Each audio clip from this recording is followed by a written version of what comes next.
And welcome back to McRaeathon Presents Blast from the Past 2000. I got it right this time. We are a 2-day speedrunning marathon held here on the McRaeathon and NSG channels. Through the power of the internet, we're bringing you 2 full days of racing goodness from the comfort of our own homes to yours. And we're raising money for Get Well Gamers UK, a registered Scottish charity operating around the UK, dedicating to bringing electronic entertainment to children's hospitals, hospices, and other facilities for the benefit of entertainment and pain relief. So a fantastic cause. We are going to head straight into our next run, which is a bit of Monster Racer by Thrasher. Take it away. Hello, I am Thrasher DBS. I am generally a racing game speedrunner, and I just wanted to bring you guys some holiday cheer since it's October, it's the spooky month. So, little bit of a cult classic kind of thing, especially in particularly the Spyro speedrunning Vortex kind of community, is just kind of like an in-joke kind of run, is this PAL-only kart game, Monster Racer. So, gonna get into the run here. So, moment time starts is after I hit X on this, so I'll go ahead and count us down and we'll start the run. 5, 4, 3, 2, 1, and go. Alrighty, so we are off and running. So, little bit of history on this as a speed game. So, this was released in PAL regions only, so only Europe. So, Americans didn't get this, Japan didn't get this.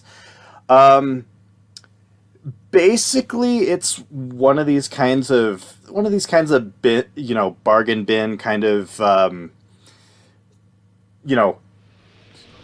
in the PS2 era kind of PS1 games, where, like, everyone... This was released in 2001, so around this time, we were already moved on to the PS2. We've already got, we've got Gran Turismo 3 had released, that kind of thing, and, Gran Turismo 3, Ace Combat, all that kind of stuff. So, pretty much, this is just kind of one of those seasonal kart games made by, it's a company called McRaeathon, who later went on to do a bunch of other different things that caught them success, but this is one of those games that was kind of in the interim when they, before they were acquired by another outfit that, got them onto bigger and better things. So, Big Earn. So, really quick here. Whenever I get that big hot power-up at the very top, a tradition is to yell out Big Earn whenever we get that power-up. So, I will be interrupting myself throughout the run whenever I get those. I don't really get them a lot in these sorts of runs, but whenever we do, I'll just interrupt myself on that. And it would be great if, chat could join in whenever one of those power-ups comes up. So basically what that is a speed boost. So they come in about 2 flavors in this particular game. So the green one is the small urn. So that pretty much replenishes, the entirety of the boost meter, but the boost meter, it's kind of like a medium style boost, and it doesn't last as long. The big urn gives much more of a boost. Like, I go significantly faster with it, and it lasts a lot longer. The thing is with this is it needs to... As you can see, my character is starting to turn red a little bit. So basically that's an overheat mechanic. And if I'm on this boost for too long, your character kind of does a little explosion, a little spin out, and basically you lose the rest of your boost. But as you can see, we're almost done with the first track. There are 20 of these tracks in total in this run. So most of them go anywhere from like 2.5 to about 3 minutes. There's one in particular towards the end of the set that's around 6 minutes. But yeah, basically these are 25-lap races, relatively quick. So there's 10 tracks in this game. On the 10th track, that's a boss race against one of the boss characters. So the first one is Gigaton. He's the kind of little toady of the main villain. And then after you win that race, you basically do all these tracks over again, and they're all in reverse. And then that's capped off with a boss race against the character's name is Master, and he's essentially this flying demon thing.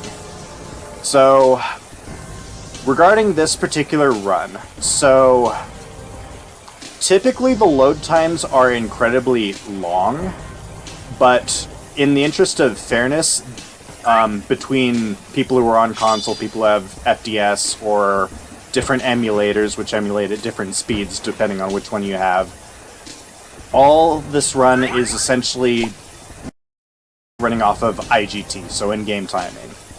So, in the interest of moving things along and making sure we don't necessarily fall behind on schedule... I ran into a mine. So we don't fall behind on schedule, I have sped up the loads a little bit on this to kind of be more close to PS2 FDS. But, yeah, so... in general... I'm pretty sure you can see just a lot of just the kind of vibe of the whole experience here. So, right now, my emulator is telling me that this game is running at 17 frames per second, which, I mean, even disregarding that it's a PAL game, that is kind of on the, you know, slow side as far as frame rate goes. But, yeah, the speedrunning community for this just kind of picked up around 2021. So the Rixer, or Ricky, as you might know him, major figure in the PlayStation speedrunning community. So one Halloween, he decided to forego just streaming like Silent Hill or Resident Evil or something, and picked out this silly game to just kind of do a run of, just as, you know, for the memes, for the laughs, and basically just kind of showed it off to, you know, his whole fan base and, you know, his viewers and all that, and it was a fun, grand old time. One of the viewers was, I don't know if any of you know Ash Kalevra, used to be known as Ash Riel, but they're a major figure in particularly the Spyro speedrunning circle. And they checked out the game themselves, did a run, and before long, a lot of us were doing races of this very game. And it's just one of those things where it's just like, you're just kind of drawn in by, you know, how kind of sketchy the game looks, how, you know, the clear quality that's, you know, poured into this game and all its programming and everything. But yeah, it made for really good racing nights, essentially. Just, you know, be in a call with a bunch of friends and just, you know, speedrun this game together, see who's, you know, who wins in the races, that kind of thing. So, from there, a bunch of us kind of joined in, and one of our friend group, you might know him as Derek Lander if you've been in any other kind of PlayStation speedrunning circles, especially regarding like the Sprash Fectas or anything. So he kind of documented the early history of this this game as a speedrun. So if you look up on YouTube, Derek Lander, Monster Racer, proof that any game can be a speedrun, he's got a good 40-minute documentary style video on it. That's a really good, entertaining watch. So I highly recommend checking that out when y'all have a chance, if you haven't already.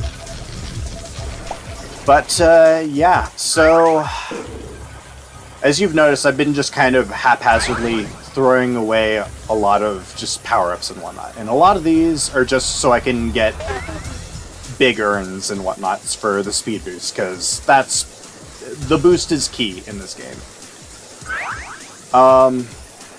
So there's several different things you can pick up out of item boxes. However, unlike, say, CTR or Mario Kart, there are things in these item boxes that can hurt you instead of help you. So you've already seen me get affected by a handful of them already. So whenever I don't know if, let's see here. I don't know if you've seen here's a good example. So this right here basically reverses my steering inputs. And it affects them for about 5 minutes. And there's the other one. So having reverse controls affects you for about 5 seconds. And basically it's really disorienting, and if you ever happen to fall off a cliff, you lose the indicator at the very top that lets you know how long the power-up's active, but it will still be active. And you'll run the chance of running off another cliff or running into another wall or something. The other one, as you saw, was essentially a flashbang kind of type thing. So naturally you're just blinded by a big old flash of light. There's a way you can kind of cheese that. If you pause the game when that happens, the flash effect will wear off, but you won't have to worry about really running into anything. But in the interest of moving it along, I just want to keep going and just kind of go off of memory of what's going on and, knowledge of the tracks. I've done enough runs where I reasonably know how to tackle these tracks. But for a new player, probably very disorienting. So, but yeah, here's essentially just the gist of the game. Oh, big earn. So, up to this Getting point, a very Mario Kart sense of this game, by the way. Right. Mario Kart with Halloween. Yeah, and it's a very good kind of seasonal kind of game to get together with. Ricky, who I mentioned before, has hosted a handful of races of this game last year and at the start of this month as well. They were just kind of big get-togethers of oh, let's just get together and do Monster Racer, because word spreads a lot, just to kind of, get some people running the game. When that documentary dropped, that was about April of 2023, and around that time we had 14 runners on the board. We have essentially gone up to 81 different runners of this game. Oh, wow. So it's definitely had quite the it's definitely been around in the community, in the general speedrunning community. At one point, we had more active runners than Crash Bandicoot 3 and Crash Bandicoot 2, and I think a handful of the Spyro games as well. So it was very much something that had a lot of us enraptured at one point. That's pretty cool. Yeah. So, I mean, I definitely recommend all y'all watching that, even if you're, not really keen on speedrunning, or if you're a casual viewer, or if you run other things, I mean, I'd still recommend giving this game a try. Because, I mean, at its heart, if you're in a call with friends, it really winds up being a fun time. Also, don't know if y'all saw the level name, but yeah, that is what the level's actually called. It's Egypte, which is just Egypt with an extra E at the very end for some reason. Just goes to show you the amount of polish that went into this game. But yeah. So what I just got hit with there is a power-up that that everyone else can use, especially when they're behind you. You can't get it when you're in first place.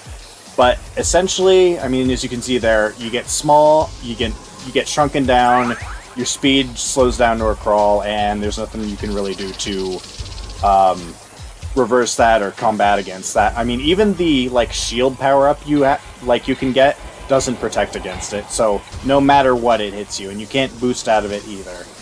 Like your boost will just get, you'll spend your boost and still not accelerate anymore. Then you're slowed down to. So there are a bunch of different, potential characters in this game. There is one very obvious, very obviously the best character to pick in terms of stats, if you're going by other people's runs. All the stats that you see on the character selection screen, they lie to you big time.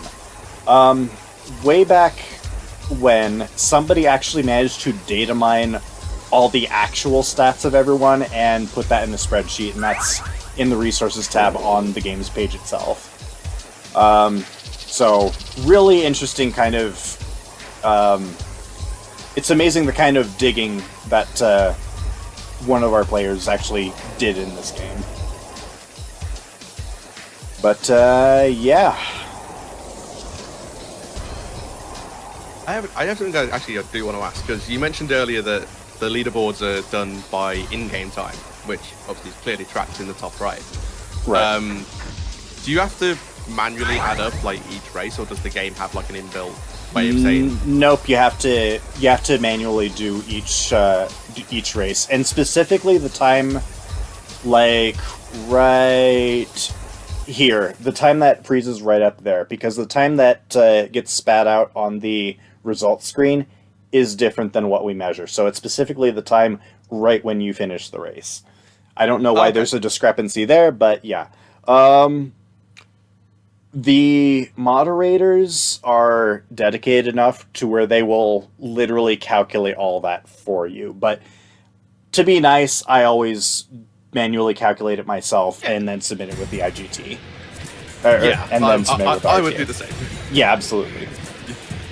But yeah, we're always, very happy to see new people running the game, even if it's just a token run of like, okay, been there, done that, I did the meme, now time to go back to whatever it was I was doing, kind of type thing. Current world record holder is Ricky. Way back when, we had one runner named Cartoon Kid that was absolutely just cracked at this game and had like really good luck. Oh, Big Earn. Just really good luck with all the power-up draws and everything. And just, it would be... Oh, another Big Earn. It would just be constant, just trading words back and forth between one of us and then him. And he even got in on some of the races himself, but he would be one of those folks that would actively grind out this game, on his own time, just by his lonesome. Which displays incredible dedication to this 2001 obscure PAL-only kart racer game. But, props to it. I mean, he's definitely a very skilled runner. Haven't really seen a hide nor hair of him in a while, though, unfortunately. But yeah, definitely a great runner and a pillar of this game's speedrunning history. Yeah, that's fair. I was looking at the leaderboard just now, actually. I thought I'd have a quick look. And Big Earn. Oh, nice. I scrolled down and I got to 34th, and I was like, there's 20 people on one submission. I was like, what happened? Okay, so the story behind that. So Ricky really loves promoting this game, as do a lot of us. Hence why I entered this into this marathon, considering, usually McRaeathon, we do, just standard fare racing games, which I love. It's my home genre of game. But then I saw that submissions were allowing kart racers, and bigger. I just had to. I just had to just submit this particular game. I had thoughts of I could do Gran Turismo 3, I could do Need for Speed Hot Pursuit 2, and then the kart racer thing. It's October. We got to do Monster Racer. We just have to. So here we are on that. But yeah, so the story with that big submission. This past ESA in Sweden, so there was a lot of specifically PlayStation speedrunners there. And basically Ricky had this big idea of having us do, well, us, I wasn't there, but basically the entire PlayStation Nation crew do a relay of this run. So all 20 people did one race in this 20 race run. So that's where that whole thing just kind of arose from. Which honestly, yeah, it's really good. Bigger. It's really good from a community running kind of standpoint. Like, it really draws us all together, that kind of thing. Not necessarily. Yeah, go for it. I was gonna say I saw a lot of familiar names. I was thinking that looks like a marathon type thing. So that is cool that everyone got together to do that. Yep. So, this has been featured at one of the GDQ hotfixes as well in a race format. So that one was between me, Ash, and Derek. Ricky was supposed to be part of that, but unfortunately personal commitments kind of got in the way and he couldn't make it. But otherwise, I mean, it was also a really good showing there as well. So this game has made the rounds a little bit. So... Nah, that's fair. I say marathon, like, meme games is always fun. Like, just seeing people set up, like, one station for people to do runs. Yeah. I've seen it before as well with, like, Lego Harry Potter, Battle of Hogwarts, like, that was the meme game of ESA for a while.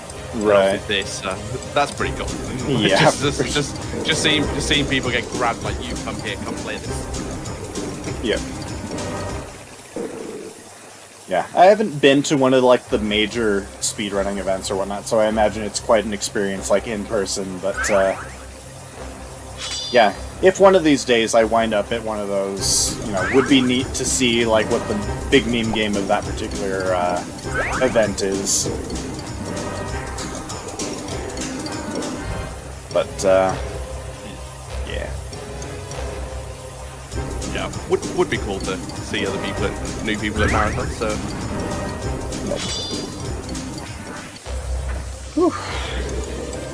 but I say, whilst I am here, I say let's switch my hat over to hosting for a second, and let's talk about the charity that we're here to raise money for, shall we?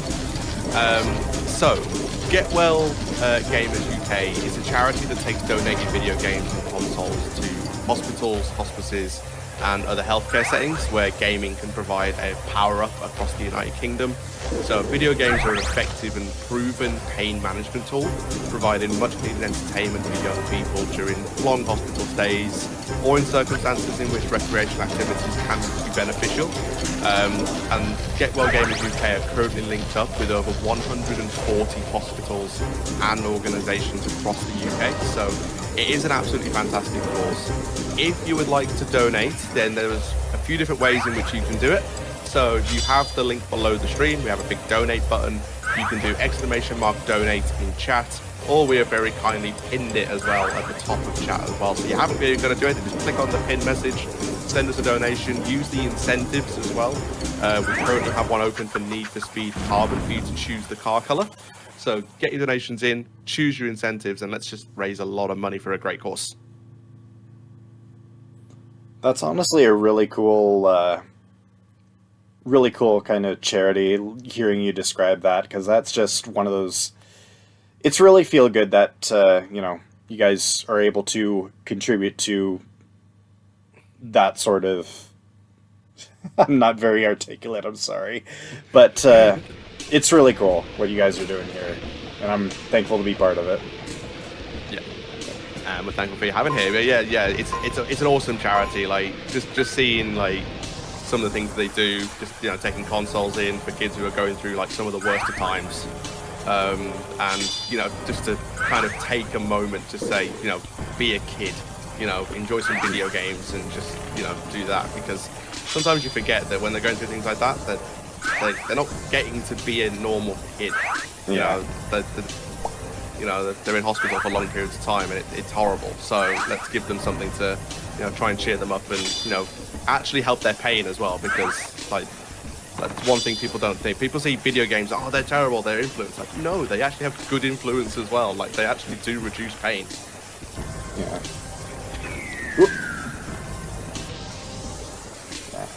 Until you can't beat a certain level, and then all of a sudden it's like, no, I hate this game. Yeah, absolutely. Then, your Wii remote just kind of accidentally goes through the TV, and you have to awkwardly explain it, and it's just a mess.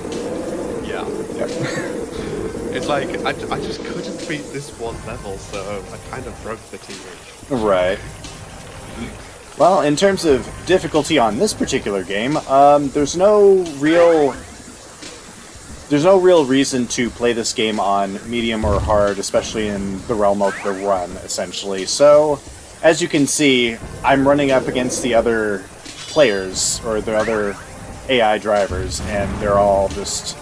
I'm always lapping them. It's relatively easy to pick up. So... I reckon it makes it pretty accessible for anyone who just wants to just casually throw down a run. So... yeah. This here is the shortest track in the game, and Big Earn. It's one of my favorites because it's short, but it's also relatively interesting. I feel like based on just the aesthetic and also just the way the layout is. But very quickly, 2 minutes, and we're out of there. Iceberg. On the other hand, a lot of people really don't like this one, because unfortunately the geometry is kind of confusing. This will be very, very pertinent when we do the reverse versions of all these tracks as well. So, there's particularly one spot where it looks like you can drive on, but no, it's a big old invisible wall and you'll get kind of trapped there. But, yeah, as you can see, definitely a very wide variety of different locales. And, different archetypes of, or, different biomes and such. And yeah, this is one of the ones that kind of look like it suits Digo, who... Whoop, off we go. Who, he's an abominable snowman, so obviously this place is kind of his home or whatnot, but, based on his steering, that's the only thing I can really complain about with this guy, because it is maybe a little on the stiff side, so maybe one of the more frustrating parts of just, playing this character.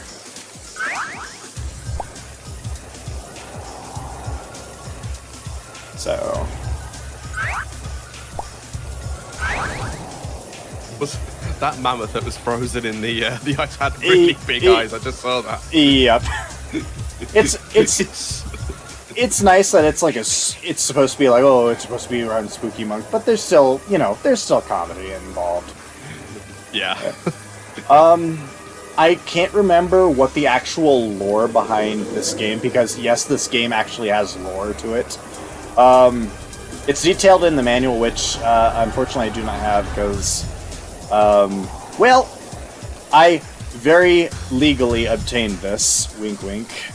So, somebody with a physical copy in the UK with the manual intact and everything would probably be able to really divulge all the lore in this. But essentially, just a whole bunch of these folks just kind of just start racing, and there's this evil guy and his little servant, and there we are.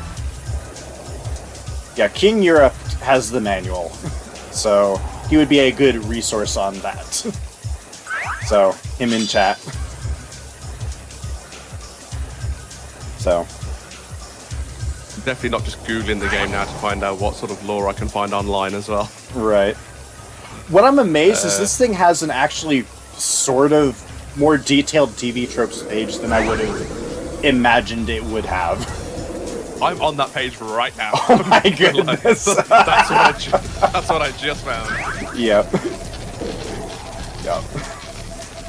Okay, so let's read a little section of this for people. So the setting of the game is Halloween, a realm between heaven and hell, where many monsters end up for not fitting in elsewhere. The manual and the back of the box differ in the explanation as to why the monsters race against each other. According to the box, they do it for the fun of it. According to the manual, the race is about collecting lanterns by winning races to earn the right to compete against the forces of darkness to re-establish access to Earth to celebrate Halloween. That's a very intricate little plot for a 2001 racing game set during Halloween. Yep. But I mean, that's wild though that they even thought that far ahead. Because I feel like, yeah. I mean, they're like, it's 2001. Kids already have their newfangled PS2s and such. So, what the heck? We'll just throw together a whole bunch of spooky looking characters and just have a little kart racer and maybe sell it for, I don't know, 20 quid or something. Yeah, it's like, I mean, this would have come out like pretty much at like the start of the cycle of that like new generation of consoles, wouldn't it? So like that was kind of the thing that was happening. Yeah. So I remember like the first few like PS2 games where there's a lot of racing games and then like action adventure games were the main two. Like I remember like this has like a very much, now I think about it, like Wipeout style as well, like with power ups and obviously racing. So Wipeout was just becoming a thing around that time, wasn't it? Yeah, late 90s or so. Yeah. Yeah. Yep. I never really got into Wipeout personally, but I know like the people that are fans of that really go hard for it. Yeah, I played one of them, which was like when I got my PS2 for the first time in 2002. Wipeout Fusion was the game that I got. Right.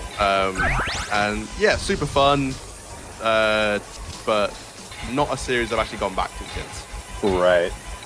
My first experience with Wipeout was, you remember like the 2011 PS3 like hacking thing or whatever? Like PSN got breached and Sony was like, we are so sorry. Here's a handful of games. Pick whatever two you want. That was one of the... Wipeout HD was one of those, and I tried it out. Was terrible at it, and just kind of went back to Gran Turismo 5, so... Yeah, that's fair. Actually, tell a lie. Actually, no, I bought the Wipeout collection that came out a few years ago. I actually liked it, but then it was like, not really. I'll be honest, like, racing games for me, it's like, I do like some of them. There's some that I don't like. And it's not my go-to genre, but it is one that I will dabble in here and there. Right. And that makes sense for, a lot of folks, because it feels like in a lot of different areas or whatever, outside of, some of my friends' group, I'm just the token car guy or the token racing guy. Like, sure, there's going to be a few things that people will be like, oh yeah, I know what a Toyota Celica is, or, I know what Laguna Seca is, but otherwise it's just kind of, it's just like, sorry. Watching my language here. Just Thrasher just blabbing on about cars or whatever. But, yeah. So, as you can probably notice by now, this is the longest track in the game, so a lot of the races we just did would have wrapped up by now, but we are currently on lap 3, so Teeth Pass is my other favorite track, if by virtue of, sure, it's long, but it's also relatively interesting at the very least with how it's laid out, especially with this little spiral here, which, if you feather the gas, like, you'll make it through relatively smoothly. But a lot of the times, I've seen a lot of runners get caught up on this particular section of the track as well. And usually, they kind of complain about 5 laps around this is pretty long, especially considering what they're used to with a lot of the other races here. Whew. My voice is maybe not appreciating the fact that I've been yapping for so long. But yeah, try and fill the gap for you. Sorry, give you a mini break. No worries. But Yeah. But yeah, I can see what you mean. This track is ridiculously long. Like it's weirdly, like say, compared to the rest of the game, this is actually very much a long track. Because like you mentioned earlier that like this track is like what, about 6 minutes, but then the other ones are like maximum of like 3. Yeah. So to take that jump on one track is pretty interesting. Yeah. Like, yeah.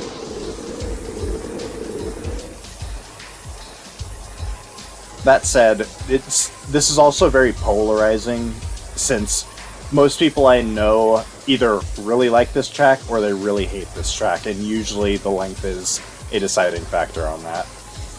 But, I mean, a race that takes about 6 minutes or so, in a lot of other racing games, like especially Gran Turismo, where I'm used to tracks like Le Mans or the Nürburgring, 6 minutes in terms of a race isn't really all that long. Just in general, but definitely from a relative standpoint, yeah, it's a little does kind of overstay its welcome, or you know, I can see how some people would say it overstays its welcome. Yeah, it's like when you do things like Le Mans and the Nürburgring, it's like you kind of expect it on those sort of things. It's like it's kind of based on real life tracks, of course. So right. But then when you play a kids game, like, you know, a Monster Racer, you don't want to be stuck on the same track for 6 minutes. Right. Like, you want some variety. For sure. Plus, you know, kids and attention spans and all that nonsense.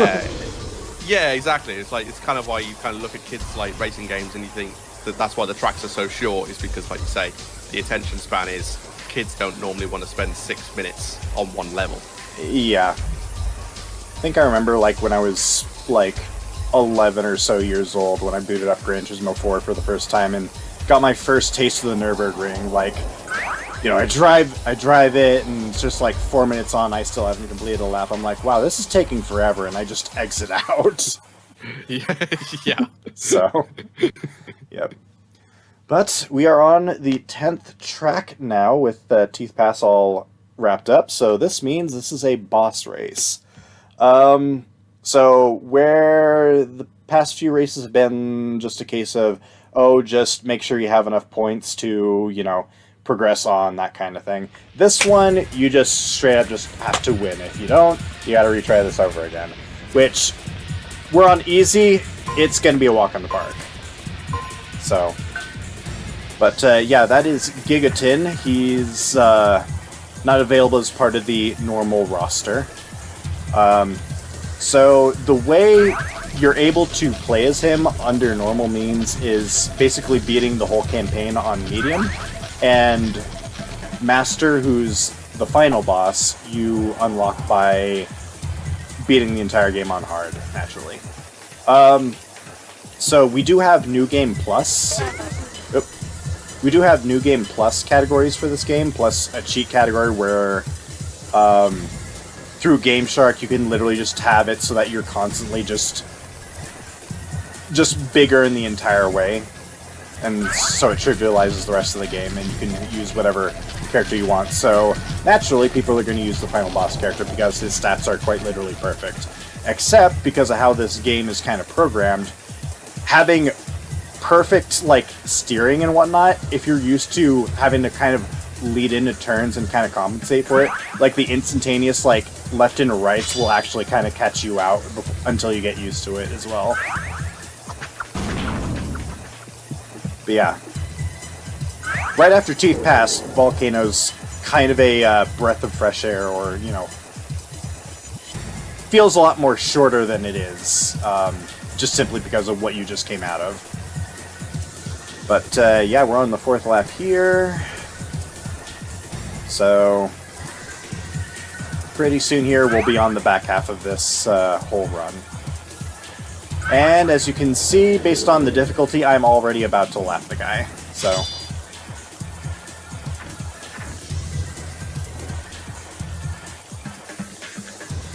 one of these loading screens, I need to probably sip on my drink a little bit. And left. Okay, cool. Yeah, I really hate having that, having the reverse controls power-up pop up on me, because it's really a pain in the neck. And that is the first half done. So So, we are back to Botanic Garden, the first track, except this time we're going to be going in reverse.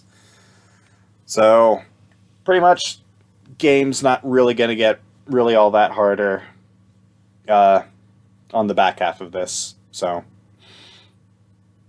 trying to remember if there's any other fancy little tidbits I can bestow regarding this absolute masterpiece.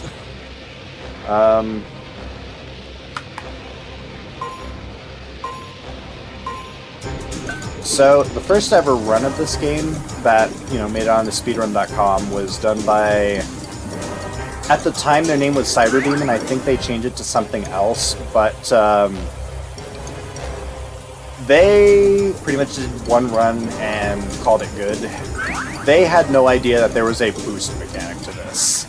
So, naturally, they're pretty low on the board, but unfortunately, the first time I ever tried a run of this, I mean, I didn't have the benefit of knowing any of that or, a manual to consult to be like, hey, there's a boost thing, because there's not really a whole lot in the game that tells you, how to boost or whatnot, unless you, cracked open the options menu and, oh, here's what the controls are.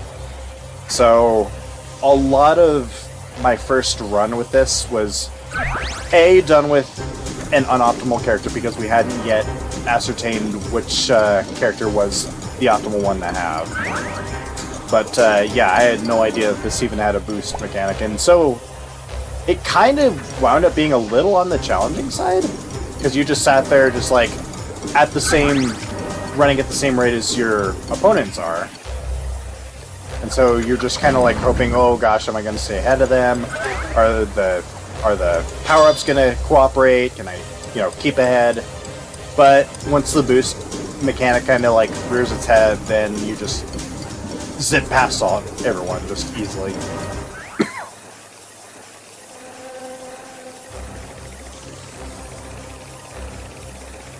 So, any donations on the docket? Question mark. So, we don't have any donations, but I can just provide some more information to everyone as well. So, don't forget this weekend, our stream is also being restreamed over on the NFT, so we do thank them for their continued support of McRaeathon as well. If you wanted to check out some of NSG's events, they have their next event coming up, which is NSG Spring 2026, which is coming up from April 24th to April 26th. It still sounds weird saying 2026, it doesn't feel like we should be that close to that year yet, but we're only less over 2 months away. It's actually pretty insane. Also, if you want to get any updates for when our marathons go live or when your favorite runs are coming up, then go ahead and follow us on Blue Sky. So it's at McRaeathon.bluesky.social. You can also join our Discord server as well if you haven't already. And we also upload all of our previous runs and this adventure, of course, as well, over on the YouTube channel. So you can get all of your McRaeathon content wherever you may be. So go and check it out, join the fun, and come and join a great community. Absolutely. So, what, if you don't mind me asking you, what sort of games do you run in particular? So predominantly I am a Harry Potter speedrunner. Understood. So, yeah. Are there just certain installments you run, or do you pretty much just run everything in the whole series? I run everything in the whole series. I'm one of only 4 people to do a full series run, which is 23 different games. Oh my gosh. That's a lot. So, yeah, there's a lot of different games. But yeah, I have dabbled in other things as well. So like Lord of the Rings. What else have I done? A couple Power Ranger runs, like Power Rangers Time Force on PS1. Mm-hmm. And a bunch of other ones as well. So like a couple of Red Dead Redemption, Undead Nightmare runs. I just dabble because I want to submit to other marathons. So obviously I submit a lot of different things. Absolutely, and I also kind of relate to that as well, because I mean, my own Speedrun.com page is kind of a smorgasbord. Now, naturally, there's a lot. It does skew heavily towards racing, but I mean, there are so many like games I grew up with, so primarily it just kind of focuses around like old platformers and such like that, and sometimes just perusing the PSN store and finding like a silly whatever game for like less than $1 and just kind of going, oh, what's this about? Oh wow, this looks terrible. Let's speedrun it.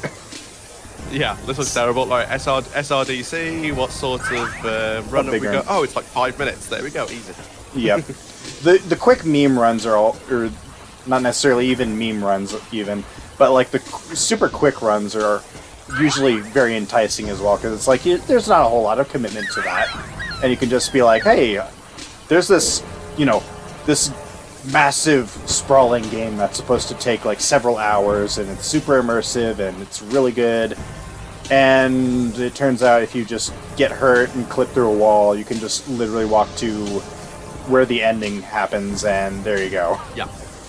Yeah, exactly. Those runs are always fun. I did actually try out now think about it, a driving game at we were at UKSG last month, and there was someone had put a GameCube there.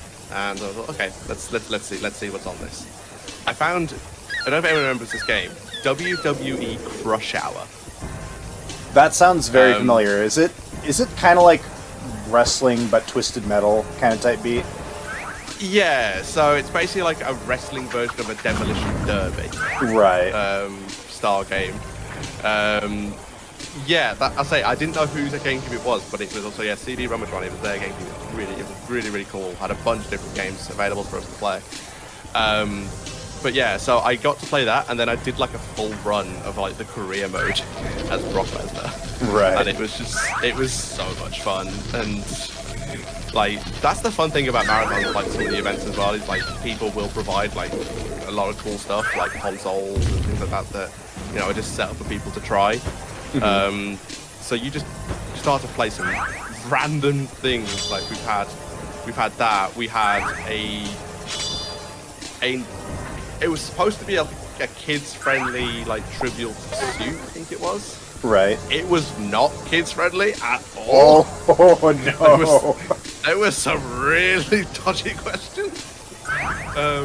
For a game that was rated like, I don't know, like 7+. It was like no. Really? Oh my gosh. It was like these questions should not be here. Someone messed up the age rating of this game. Right. But I think it was one of those things where like they've looked at the game and thought, oh, it's a Trivial Pursuit game. Like, what could they possibly do? Right. No. It's kind of like the same situation as like, you know, the parents gonna, you know, want to buy a game for their kid or, you know, buy a movie for their kid. So they're like, hey, Akira, that's a cartoon. My kid likes cartoons. Let's get them Akira. And it's just like the horrifying just blob monster and the gore and all that nonsense. Yeah. And then, and then I had a friend who had an N64. And so, naturally, his parents didn't look at age ratings and saw Conker's Bad Fur Day and went, that's child-friendly. And, you know, yep. Really not. Yeah, it isn't, but we were able to kind of keep it under wraps at the very least. Because, you know, when you're a kid, you're like, oh, wow, this is stuff we shouldn't be playing. Let's play the heck out of it. Yeah, 100%. Yeah.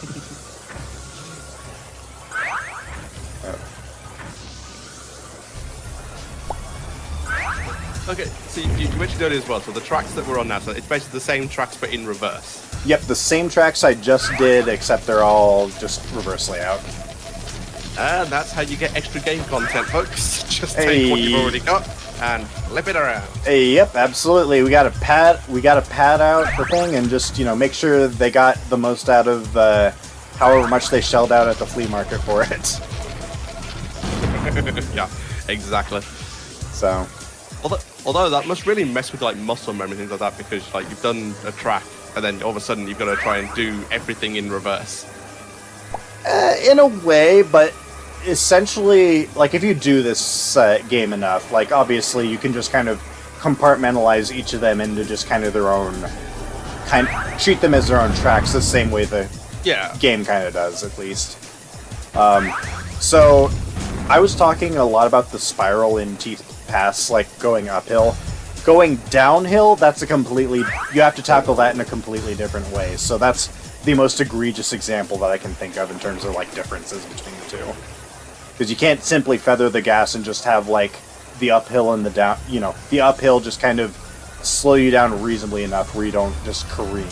When you got gravity pulling you downwards, it kind of makes the feather, you know, feathering the gas kind of thing not very much a, not as viable.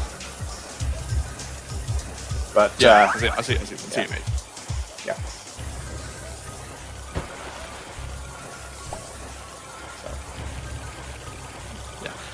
Whilst I've got a chance as well, I should talk about what's coming up soon as well. So the current incentive that is open is to pick the color of the car for the Need for Speed Carbon Run. Well, the Carbon Race, I should say. That's actually coming up next. So you've only got, what, probably about just over like 40 minutes or so to be able to get like donations in towards that? Yeah, probably about, 20 to 30. Oh, bigger. Okay, yes. Yeah, so if you want to change the car color, because currently, I'll give you guys an update of where we're at the moment. So currently in the lead is the green option. So apparently people want to see the green car, which is on £31, but red is very close behind. It's only on 29, so it needs £3 for that to overtake. The white option is on £5 with black and blue both being currently on 0. So if you want to choose the car colour for the Need for Speed Carbon Run, get your donations in. Again, you can do it by !donate in chat. You can do it below using the button, so donate, or we've also pinned it on the chat at the top as well. So you can get your donations in and you can choose the car colour for the next run. I love Need for Speed Carbon. Hot take, I like it better than Most Wanted. I know I know I'd get crucified for that, but I honestly like the structure of it a little bit more, and the fact that it's a little bit more short and sweet, honestly. Does a lot of things interesting. The only like major gripe I have is I really enjoyed the cop chases in Most Wanted. But, so, you at least have you had an incentive to engage with them in that game. But in Carbon, you do whatever you can to avoid them, which, I find a little bit on the lame side, but, yeah. That's fair. I think now I think about the Need for Speed series, I think, and people are probably going to judge me even more for this. The first Need for Speed game I think I played was Hot Pursuit. Are we talking Hot Pursuit 1, or are we talking the 2010 Hot Pursuit? The 2010 Hot Pursuit. It's honestly a banger, really. Yeah. Yeah, I granted it's Burnout with licensed cars, but at the same time, it's still a really fun game, that kind of thing. I know when that came out, I was kind of, in the idea of like, oh, this customization, whatever, kind of, street racing kind of stuff's kind of, it's dumb now or whatever. I want to go back to when I was a little kid and just, exotic cars and exotic locations, and then the trailer for that drops and I'm just like, oh my goodness! But, yeah. Yeah, I don't remember why I got it, because like, I'd never played a Need for Speed game before, and I was just like, okay, you know what, let's give it a try. Mm-hmm. Actually really fun. I actually really did enjoy it, to be fair. Yeah. So there are a bunch of really good just arcade style racers and such. Yeah. Like, I feel like something can be enjoyed with pretty much almost every installment of Need for Speed, and I do levy that almost pretty heavily, because there's at least one that I'm just like, yeah, no, we're good. I'm not keen on playing it at all. I don't know if I want to divulge exactly which one that is, but I feel like it's a sentiment shared by a lot of people in the community as well. Yeah, that's fair. So. Let's see here. Around this time, like this was in between Porsche Unleashed and Hot Pursuit 2, actually, in terms of timing. So, I've heard a lot of people gas up Porsche Unleashed, or at least the PC version. I've never played the PC version, but I hear it's like supposed to be bigger. It's supposed to be like revolutionary in terms of like driving physics and such, or you know, for the time. Does the simulation aspect pretty decently, and then the PlayStation version was essentially just, hey, let's do V-Rally except it's Porsches. Well, I'd say I suppose at the time it was like the popular thing, wasn't it? Like Porsche was still, it was just growing in popularity a lot. Yeah.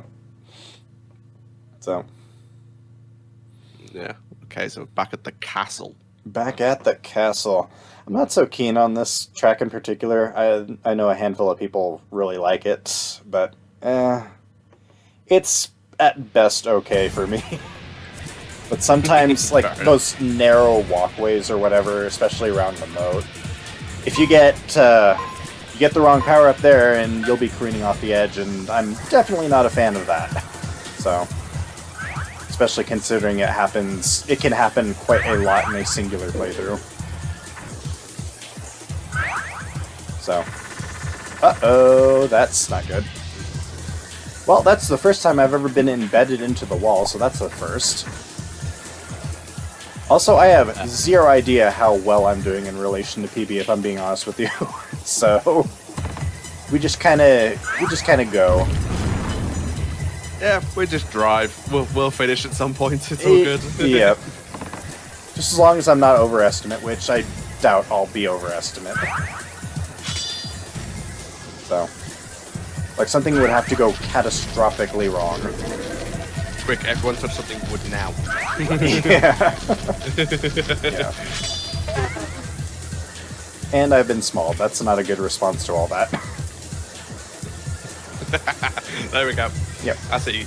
You're constantly going to get trolled now by the game. That's what's oh my goodness! Now. Stop speaking into existence! Oh no! Twice in a row. Yep. Let's see here. Since I'm scraping the bottom of the barrel of stuff to really talk about, as evidenced by the fact that I gabbed on about Need for Speed for probably about 10 minutes already. So, in regards to the urns, the speed boosts or whatever, if you have...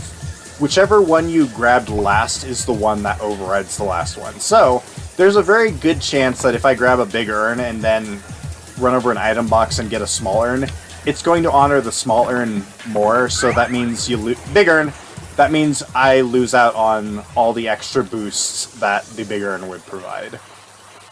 Which is definitely not a thing you want. Way back when, we used to call that just being ratioed. Embedded. Oh. And got a good bump off of one of my AI opponents. That's very nice. But, yeah. It's also heartbreaking when it happens, when you get... That was just my carelessness. It's always heartbreaking whenever something that slows you down to a crawl no matter what just happens while you're in the middle of a good boosting run as well. But, that's just how the game's played.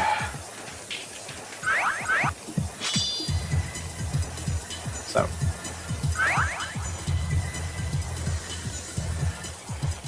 Is there any way to like quickly remove like negative Nope. like stuff, or is it just deal with it? You have to wait it out, and with the exception of the flashbang, but because you can, as I said, you can cheese that by pausing the game, which is something that some people do.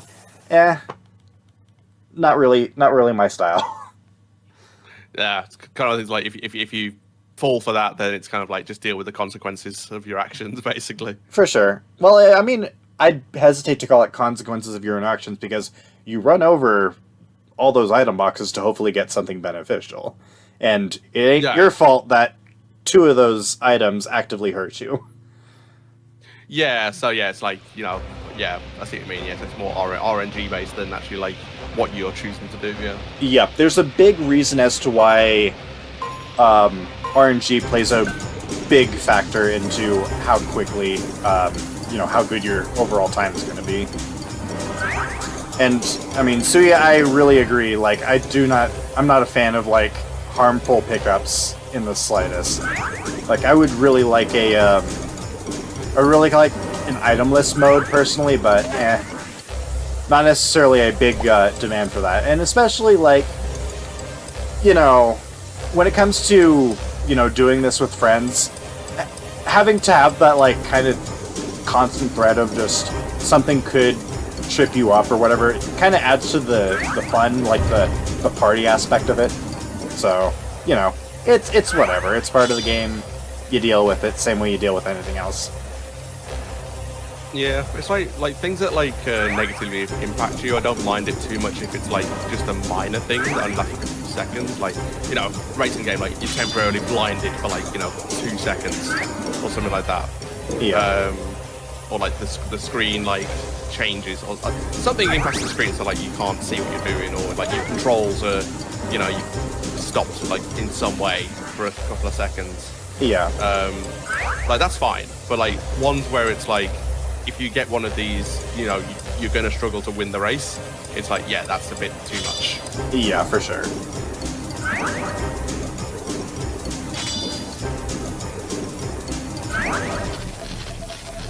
And there's always the threat of constantly just getting rolled by just bad luck after bad luck after bad luck, too. Same as any other kart racer as well.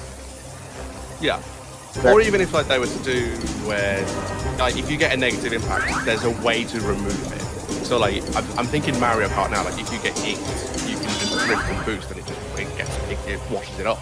Right. It's something like that, where there's a mechanic to get rid of it. Right.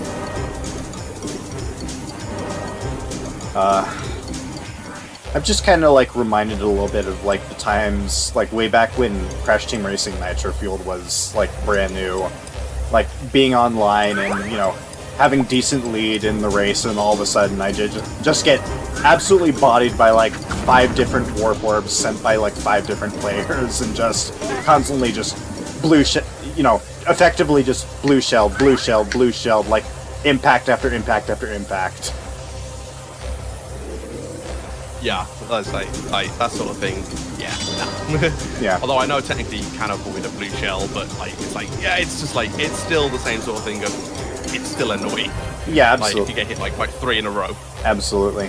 I mean, if you were really good at how the game works, knowing the layout and knowing how to keep hold of blue boosts, the max boost or whatever, you could hypothetically outrun those effectively blue shells or whatnot, which you feel like you're on top of the world if you're able to do that. Yeah.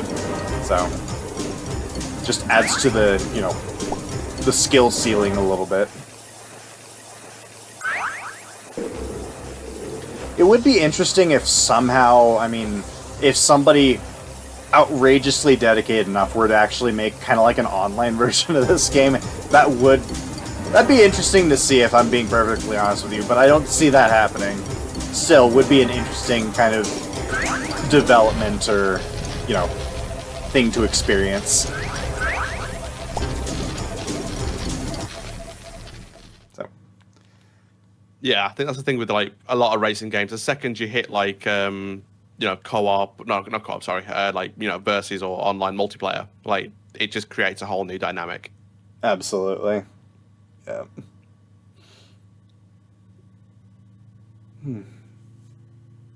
So we're on the one. So what track number are we on now? We are currently on, I'm gonna say 17. So we're getting pretty close here. And not only that, this is mine, so it's the shortest track in the game. This is gonna be maybe a smidge over 2 minutes if RNG doesn't really cooperate with me, but still very, still pretty quick.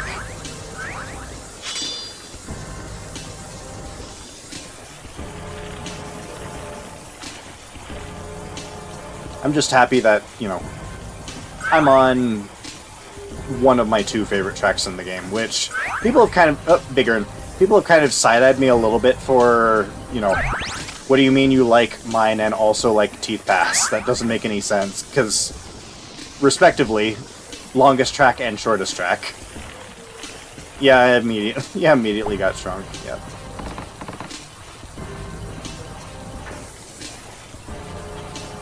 That's happened twice now. We've mentioned about, as long as nothing goes majorly wrong, and then get shrunk straight away. Yep, immediately. Yep. But we don't have much longer, really, to go.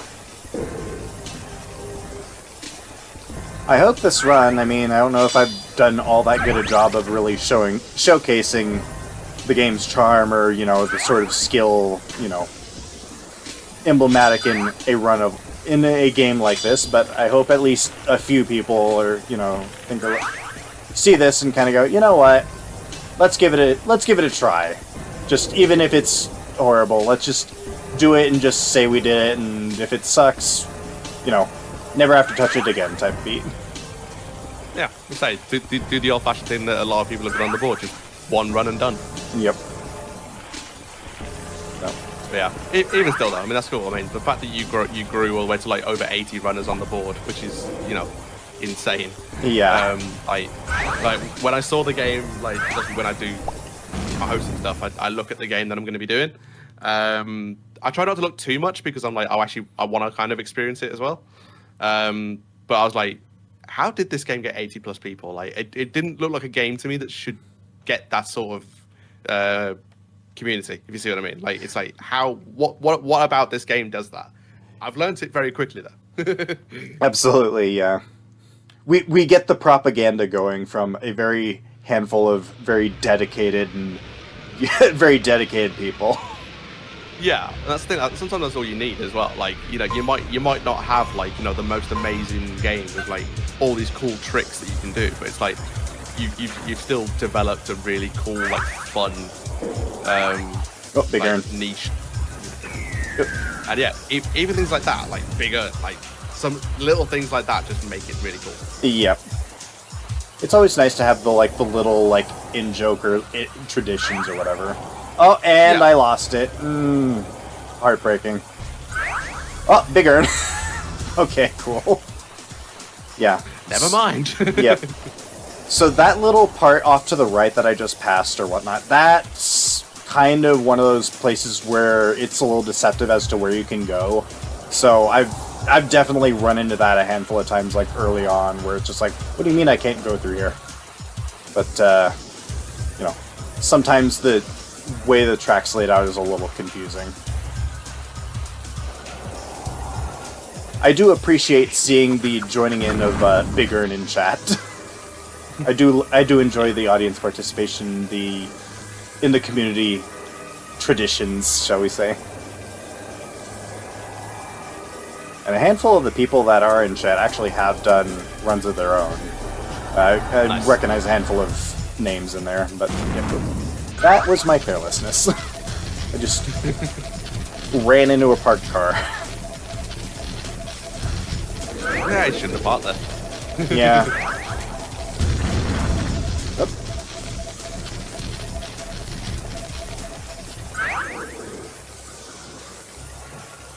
So, here we go.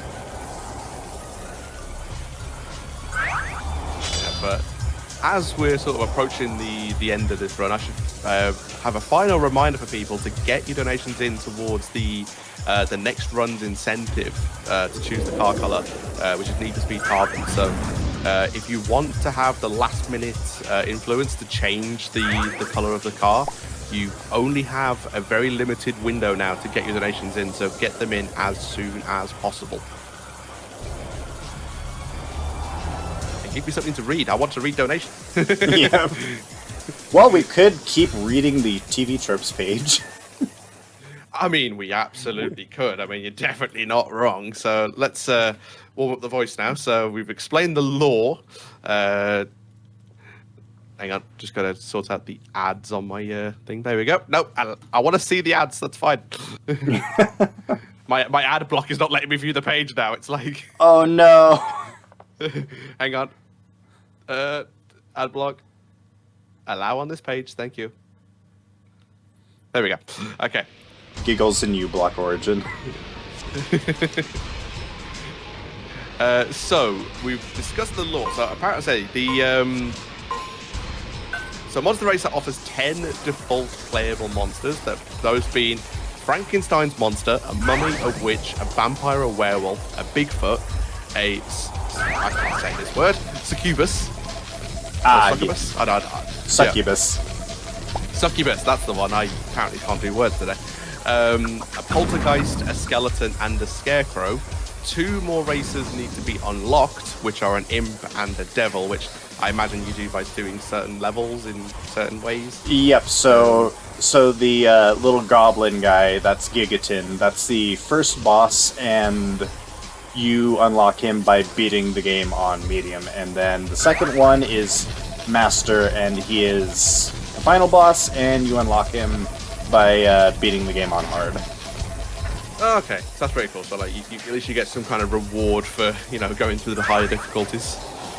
Yep, or you can just save the passcode, because this game doesn't have a memory card system. In 2001, it still operates off of a password system, so yeah. I was gonna say, it's fair you mentioned that. I just actually saw that saying a curious inheritance of Halloween Racer. Monster Racer utilizes a password save system in lieu of a memory card save system, which to be fair, it's true. Like by 2001, that was the norm, like having memory cards. So still having a password save system is quite cool. And yeah, so passwords are handed out after beating each episode and depend on the chosen racer and difficulty. Oh, okay, so you get different passwords for like easy, medium, and hard, and who you play as well. Yep. That's a lot of passwords. Oh, yeah, absolutely. I'm kind of wondering if in the manual there's like a liner notes thing where you can just write those down, what the original Crash 1 has. Like, there's literally a spot in the manual for just writing down passwords. Okay, so here's the thing on TV tropes. So the password saves are progress in as well as the unlockables from the adventure mode are saved by means of a password system. Passwords consist of 6 numbers and are given out after beating the first episode on normal, after beating the second episode on normal, after beating the third episode on normal, and so on and so forth. Passwords depend on the difficulty and the character, but plus or minus 1 nets you the passwords for another character. So for instance, on easy, malicious passwords are 110143, 220103, 120583, 010573, 100233, and 120873. But if you turn those final 3s into 5s, you've got the passwords for Wolf on easy, and incidentally, to tie the game to Halloween, the password section illustrates the passwords with candy. That's a fun little thing. So effectively, they took a bunch of numbers, they added 1 for each character, so you can unlock them all regardless. So you haven't got to like play every single one to know what their passwords are. You can just kind of guess them. Right. Once you know 1. So either get really good at math or, or play the game. Play the game. So that is pretty funny. But I wouldn't expect anything less out of this game, if I'm honest with you. Yeah, I suppose at that point though, like if you're developing a password save system, like you're not going to spend as much time on that. You're going to just allocate a code number to it and just say, okay, just go through a sequence of like 10 numbers and just have one of them be a character. Right, and especially for however many different instances, because takes into account what level, what difficulty, which character, that sort of thing. Yeah, literally.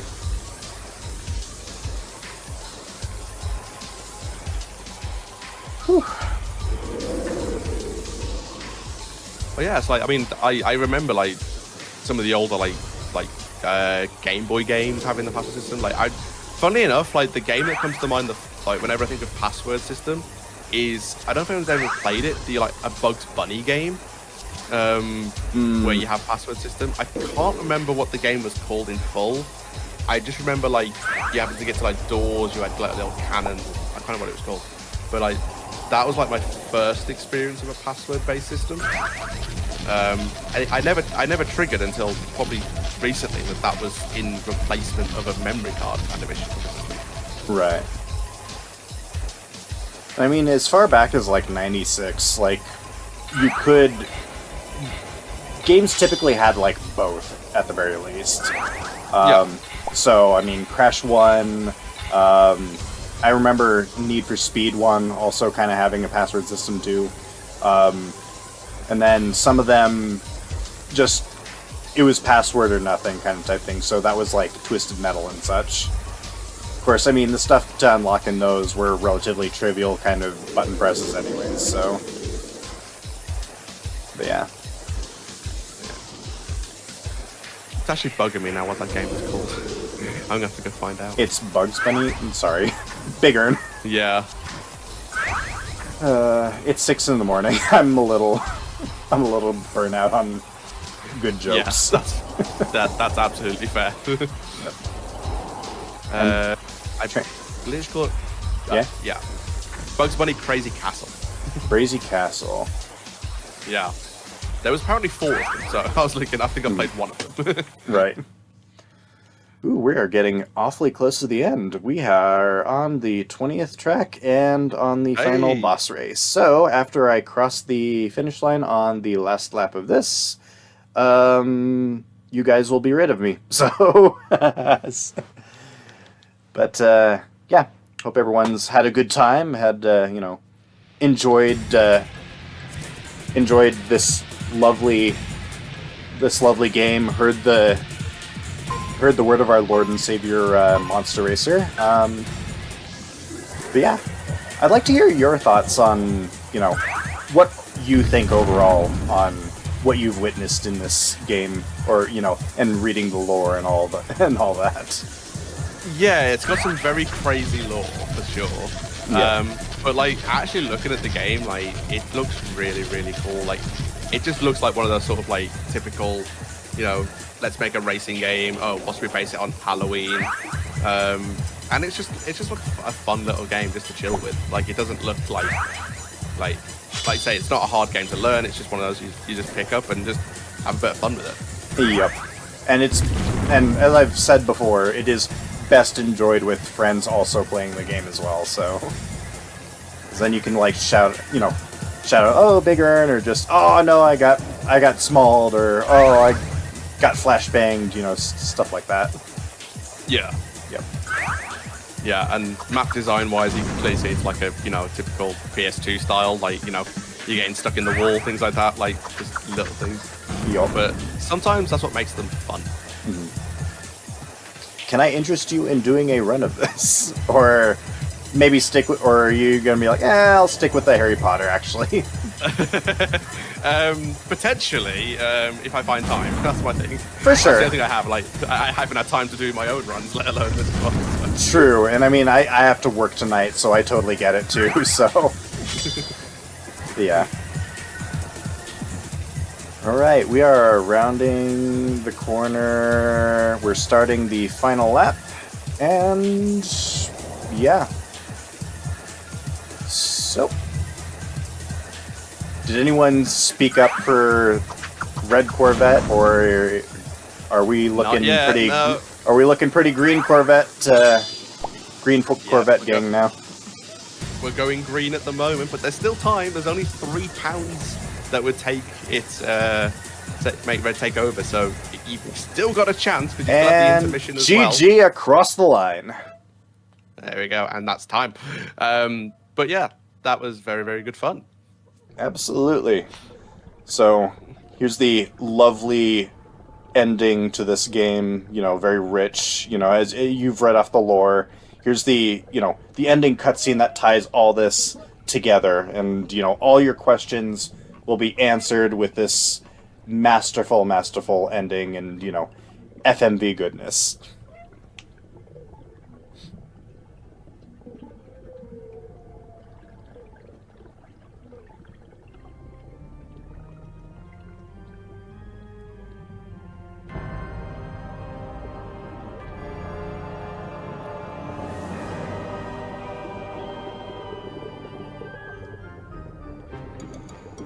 I'm still not sure what I'm looking at right now. This is just like, what is that? And there we are. All your questions have been answered. We have wrapped up the story. Well, that was certainly the experience of that final cutscene. But yeah, thank you for the run there, Thrasher. Before we head off for a little outro, is there anything that you want to close off with? Any want to shout outs you want to give? I absolutely would love to shout out the Monster Racer community, the folks that came out to watch this run. Thank you very much for showing up and hanging out in chat and, donating and supporting this marathon. I always love it when McRaeathon comes around. I always consider it the home marathon. Supporting a great charity. You for hosting, of course. Thanks for riffing with me on this and making sure I don't drown out here by myself. So, yeah, Viper, of course, for handling a lot of spearheading this.